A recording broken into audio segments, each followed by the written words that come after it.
This is your go-to podcast for the breaking news across the NFL, while breaking down how this might affect your fantasy team's success. Are you ready to be a champ? Then welcome to Fields of Fantasy.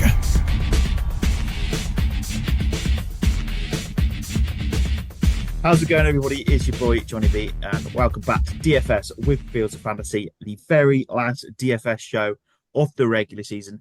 Week 18 it is, and of course, we did have a Christmas Week 17 week, and we'll speak about that in a minute. But with Week 18 being the last regular season week, it means there's a lot of problems to consider. Will teams rest people? Will teams start playing some players who they want to try out as it's the last part of the season? And what teams still have something to play for? Can they play for something that gets them into the playoffs or secures a better spot within the playoffs and possibly some home advantage?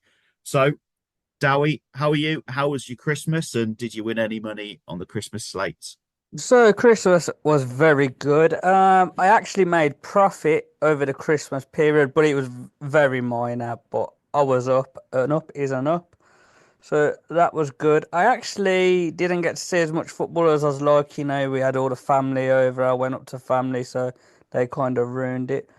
But yeah, looking at Week 17, Landlord Sam won the £2 competition with 195 points. He got £215. T Senna 87 had 205 points. He won £725. And Smart U 77, he only got 162 points, but he won the £75 competition and he got £896. Looking at the points I scored in my highest one, I would have come second in that. So it does show you, if you're brave and you do bet that £75, you got a lot more chance of winning money.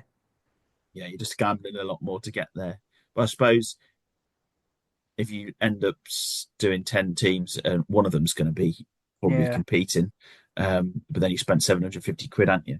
So, should we have a quick talk about this slate then, and what teams do you think are going to do well? Firstly, should mention that Fanteam have broke up the red zone slate into two different competitions.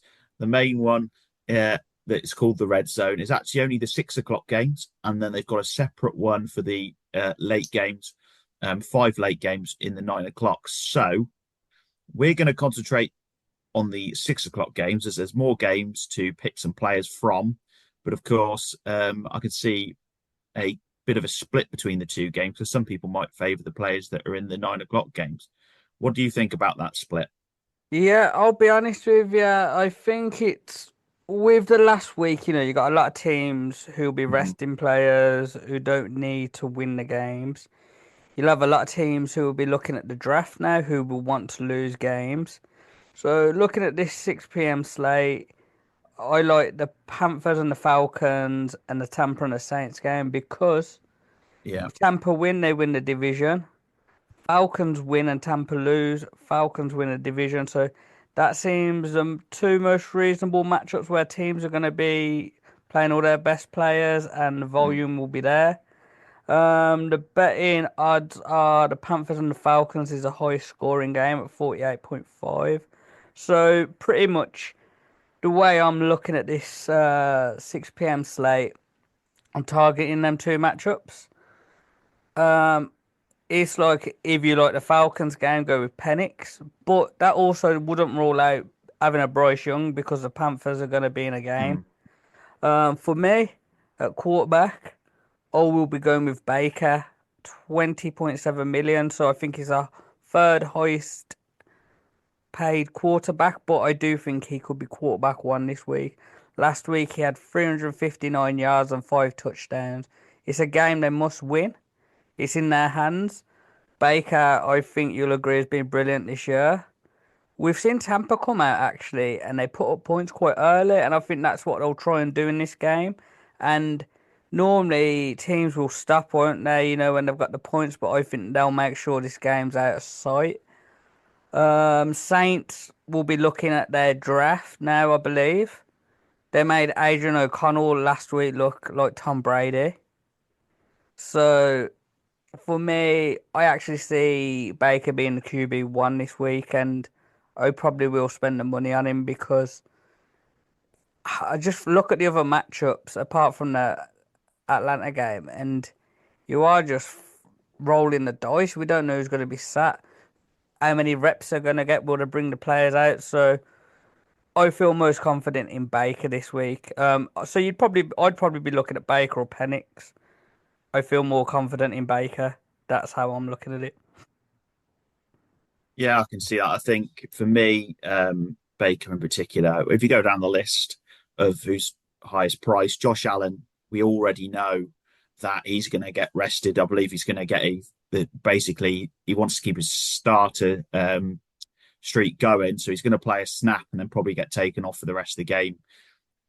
Do Washington really need to play for anything here? They're likely to be traveling throughout all the playoffs, no matter what the result is. So I would imagine Jaden Daniels are they going to really risk him, especially the way he plays as well? He plays very full throttle. The way he plays does tend to potentially give more of a higher injury risk. Are they going to want that against Dallas? Probably not. And I think, as I've said, it's not someone I want to gamble on. And then you get to Baker, and I think Baker is probably the best choice in terms of all the higher price QBs.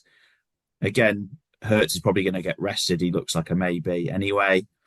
And then for me, you get down to Bryce Young. I think I'd actually think I want to go if I'm going to go with a quarterback in that game, whether or not I go with Penix Jr. or whether I go with I'd probably go rather Young because I think he scores points better for fantasy than Penix has so far. But you then, you can still have your Falcons assets. But I do like Young and a Thielen combination. I do feel like the Panthers have something to prove at the moment. Obviously, they did get absolutely battered as a defense last week against Tampa, but Tampa have got something to play for. But I think they have shown some promise on the offense in the last few weeks, and Bryce Young does seem to be playing a hell of a lot better. Yeah, I like. I think for me, it's Baker, Bryce Young, Penix, and then What about Matt Jones against the Colts? well, you could even look at as it stands. I got Richardson. Have they even got Joe Flacco on there? So they got Flacco at 14. He could play. I Yeah, wouldn't mind that. I You think know, that could be a high scoring game, divisional matchup. They're probably going to play for pride as much as anything else. yeah. I just look at these and I'm not confident in anything apart from them two games because you just don't know.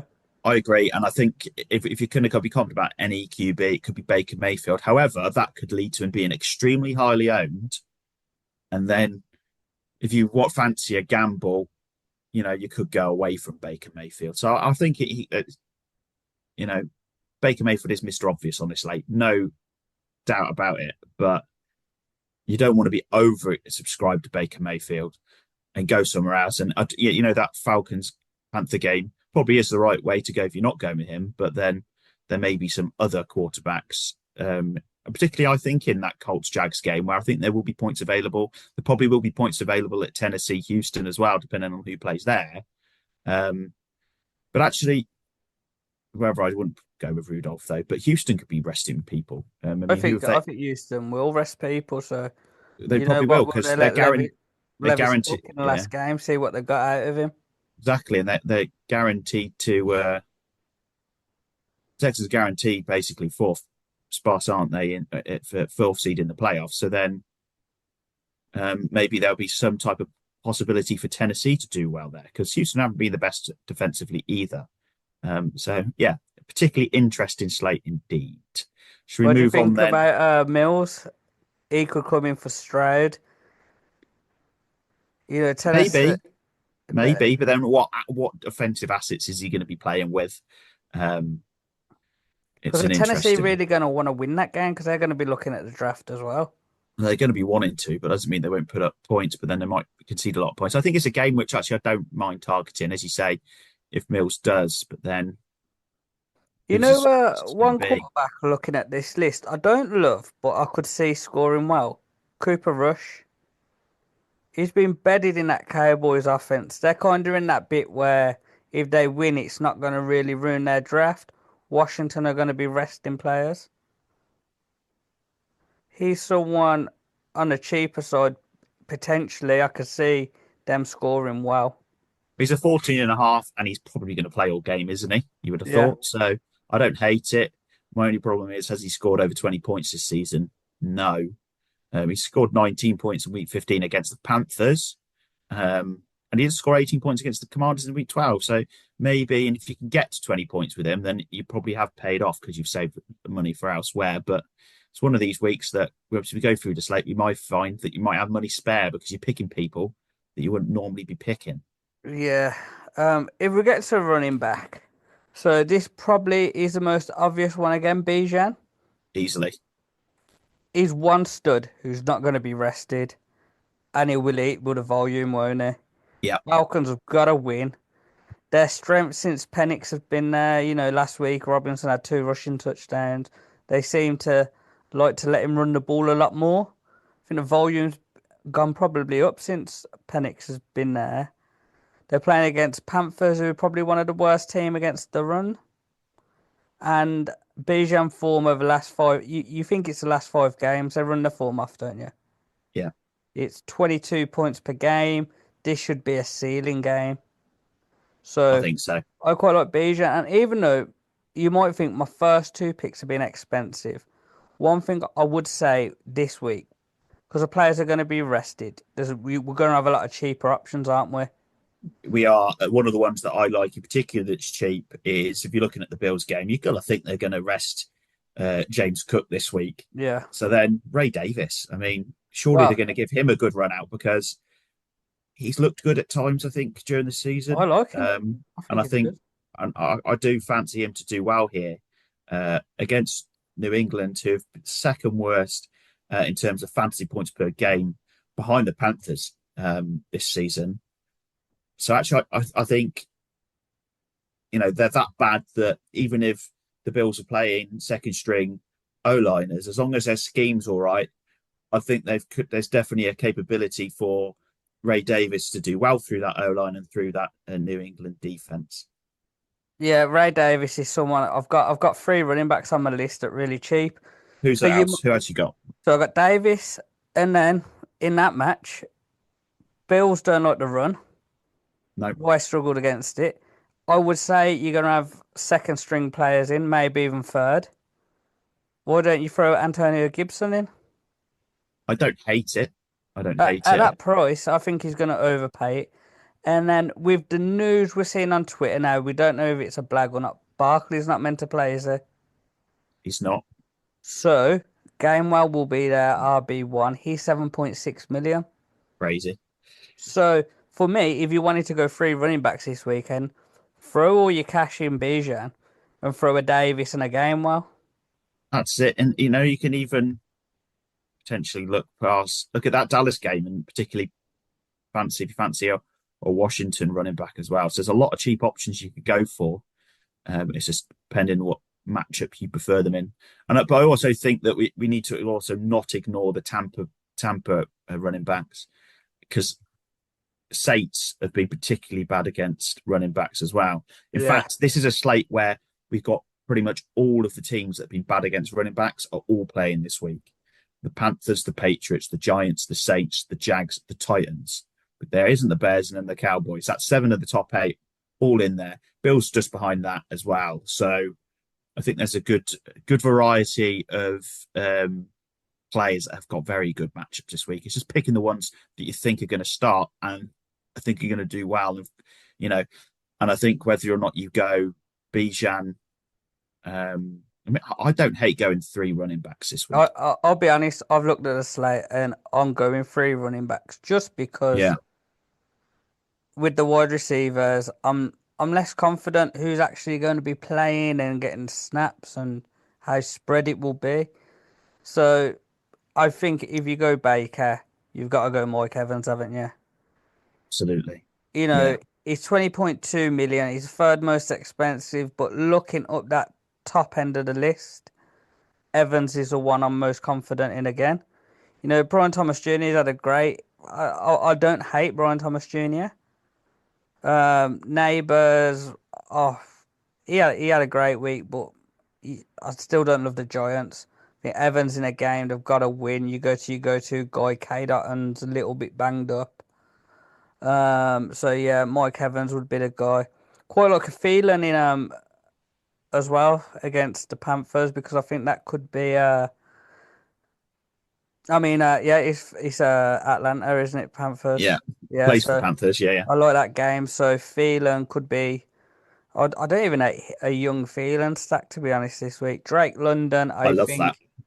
I think Drake London is probably a good one to go for, but you do have the Darnell Mooney problem where what if one of them seems to eat, don't they?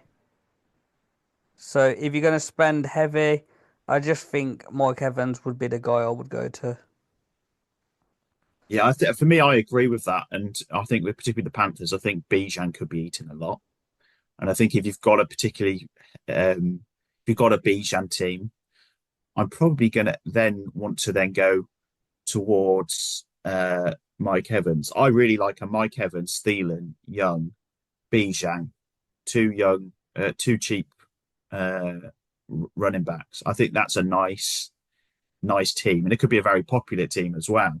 I think I favour that than going a Tampa running back and then going with the Atlanta wide receivers. Doesn't mean you can't have Atlanta wide receivers and running backs, but I just feel like there could be a situation in the Atlanta Panthers game in particular where you could have Bijan running a lot. They've quickly got a lead, and then they're just going to run the game out to make sure they've won the game because that's what's most important for them in that game.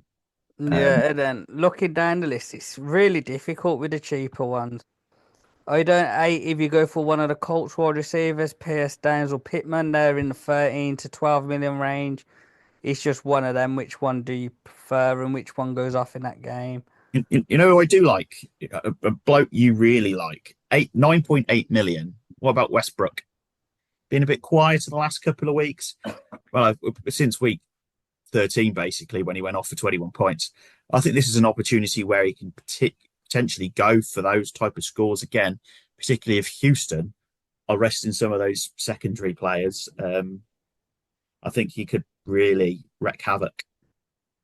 Yeah, I think that's a good shout. I'll be interested to actually see how my lineup goes because obviously I'm having an expensive quarterback, expensive running back, and wide receiver, but I've got definitely two cheap running backs I can have. So I want to see how it spreads, in the wide receivers. But I think Westbrook might be one of them who actually balances the costing out. So you can probably have an Yeah. Evans, a Westbrook, and then someone in between. Yeah, I agree. I also like Leggett as well at 9.6. I think he might get a bit more involved. The one might see a bit more at him, as we haven't seen as much as we probably would have liked out of Leggett compared to Thielen. But that Thielen young chemistry that they've seen last season has come back this season. I think that's half the problem with Leggett not being as productive especially the last few games. But I do fancy a bit of a gamble on him in a some matchup teams. I like, and yeah, I see them two cheap picks because I will probably have one of each in a few lineups just to Yeah. help get the players in. Looking at tight end, it's a bit bleak. I've gone Kyle Pitts 9.8 million. You know he's boom or bust, isn't he? He has a good week. He has a week where he gets nothing. It's the matchup for me. I think if I was looking at tight ends, I'd be looking between Pitts and Otton. Otton's a maybe. I'm not sure what his injury is, but just on that basis, I'm probably going to go with Pitts, and I want an asset from Falcons. And as I'm not as confident in London or Mooney, I do believe one has a good game, but you've got to pick the right one, haven't you?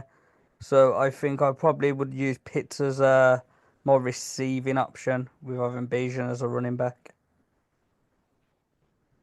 Yeah, I think when you look at the matchup, obviously, the Panthers are the obvious matchup because they are the worst team against tight ends on the slate and in NFL in general. So I think it's an obvious pick there. And then you've got to kind of think behind that, who are the other players that I kind of like?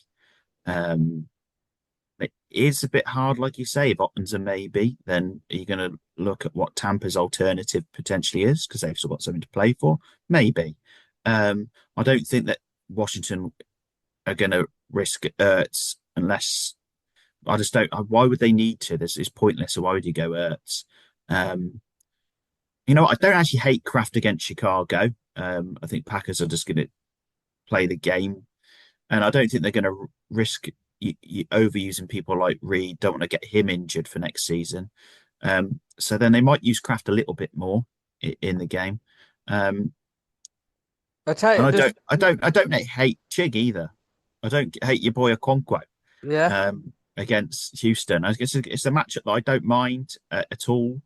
And you're just going down there, and I've just gone through the list now, and I don't mind Strange at 8.1 if yeah, you think that Colts Jacks could have a bit of points in it. I don't love it, but at that 8.1, I'm probably still going to go Kyle Pitts over him because it's not a massive saving.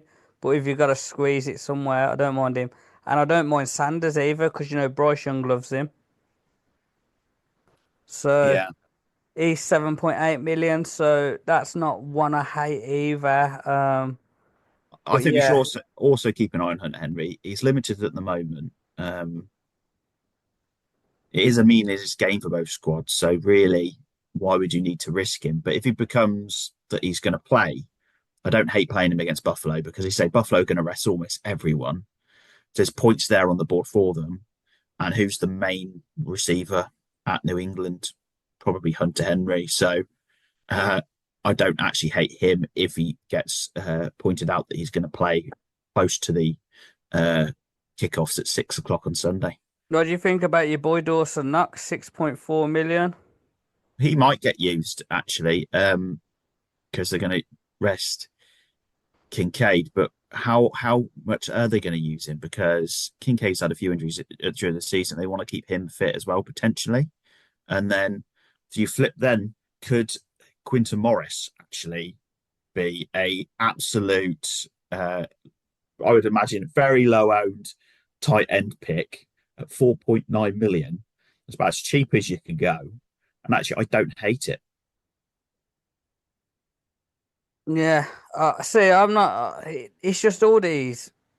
There's going to be so much value and bargains this Yeah, week, but for me to put my name onto one of these, I'm not sure. It's just it is a throw of a dart, isn't it? yeah, You're yeah, either it going to be a definitely is. Luke Little on it or 180, or an Aspinall and get a dud. Yeah, yeah. Somebody can't hit a double. Right. DSTs then. What are you thinking? So as we always do our DSTs, me and Johnny B, we start at the bottom. We do. Do I like the Panthers against Atlanta? No. Do I like the Giants against the Eagles? Yes. Now, you wouldn't normally, their form is 5 points per game. They're 6.6 million, so very cheap, really. There is a couple of other teams on 6.6. I just look at it. It's either going to, I don't think Jalen Hurts plays because he's been banged up. Pickett got hurt last game. He might be fit, he might not. It'll be McKee. I don't think Barkley plays, so you got a Gainwell. Gainwell's all right, but he's not Barkley. Mm. And with the Smith and Brown injuries this year, will they play? Possibly, but they'll probably be in like some limited snap. You got no Goddard either at tight end, so technically Eagles could be playing a second or third string team, couldn't they?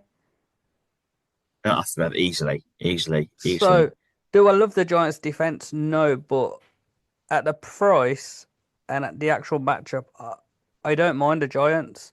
6.6. That's the first place I went. I like it, and I'm going to stick with that. Yeah, I think if I've got money left though, I might look at the Cowboys against Washington. I think Washington can be capable, even as their first string, of giving up points to defenses. Um, but also they are the third best form DST on the slate at 7.3 million. I think is a good price for them. And as I say, against the Commanders and what they're playing for this week, they're not really going to be playing for much. I think they'll be resting players as well. So then it's one of those again where that's the situation you're in, just like Philly and the Giants. But I would say I have more of a faith in the Dallas defense than I would in the Giants defense, I would and agree with that. particularly over the last number of games. So it'd be an interesting one. I think where I go on these two would be depending on how much money I've got left, and it's not a huge amount. It's only 0.7 No, million no, between the two of them. But no, that's do I, one I'll consider now into a few lineups. yeah. But then, do I want to spend a load of money? Not particularly, and as I've But got you it. know what? I don't hate the Bucks against the Saints, but then at the same time, um, I don't know if the Bucks could just run the ball out, and then there's not much, as much if they run the time down. There's not as much opportunity in the game for a DST to get the ball and run it back for a touchdown. It's interesting, yeah, because you could also argue the Buccaneers and the Falcons, they're going to put up points. Yeah, So it's going to force the other teams to throw, and that's where the mistake and pick sixes and that can true, come. very true. And Spencer Rattler is rattled, uh, Yeah. so And Bryce Young, it could he's happen. made enough mistakes, hasn't he? He has, and we know he's capable of them, so that could happen as well. So yeah, no, but yeah, I think I like the Cowboys, and I do like I say I do like the Giants just at the point, and I don't think they're going to be playing a decent team, so I think they could be a sneakily good one. Yeah, I agree. Right, that has been our picks for the 6 p.m. Red Zone slate this week at Fanteam. Of course, if you haven't played Fanteam before, make sure you click on the description below, because if you sign up using that link, then you actually get a £2 free ticket without even having to do a deposit. So you could just try it out for the 6 o'clock. And if you're thinking, I'm enjoying this, put a bit of money then in to the slate at, well, the late games, the 9 to 9 games. And of course, it is 18 plus begambleaware.org. And when the fun stops, stop. And also a quick mention for the JTT Cup. It is over. I didn't make it to the final week, unfortunately. But do you have the winner down at all for the JTT Cup? No, I have seen it tweeted, and I would like to say some congratulations because they've also got 100 people, I believe, entered already for next year. They You have can indeed. sign up, donate, and help out as we speak right now. So please get involved. They are looking to get to 50,000 this year. I think they need 18,000 to get to it. Yeah. So let's hopefully we can get them to that as well. I think they're on 35k, so I think they need to get 15 more k ish between now and next start of next season. And yeah, if you And can. I have some breaking news. I have just found a Ooh, winner. Wild Gunsy. So well his done. name is Marcos. He becomes the fourth champion. His team scored 277 points in the final. Nice. Do you want to hear his team? Go on. Joe Burrow, quarterback. He had a Okay. big week, 43 points. Jonathan Taylor, running back, 30 points. Aaron Jones, other running back, 14 points. Neighbours, 40 points. Thomas Jr., 25. Tight end, Jaceki, 26 points. Worthy in the flex, 25 points. Judy, 24 points. Chase, 21 points. And Darnold with 28. I'm not surprised. That's been a good team in the late, hasn't it? Taylor put some points up in the playoffs for him, hasn't he? And then you've got Chase and Burrow, a very, very good stack, I think, especially in the latter half of the season. So good team. I Yes, think it's congratulations. And particularly I look well. forward to winning it next year. Yeah, you won't because I will be. But anyway, thanks very much for listening. If you want to help out, make sure you head over to Twitter to JTT Cup, and we'll see you for the first DFS playoff week next week. Ta-da.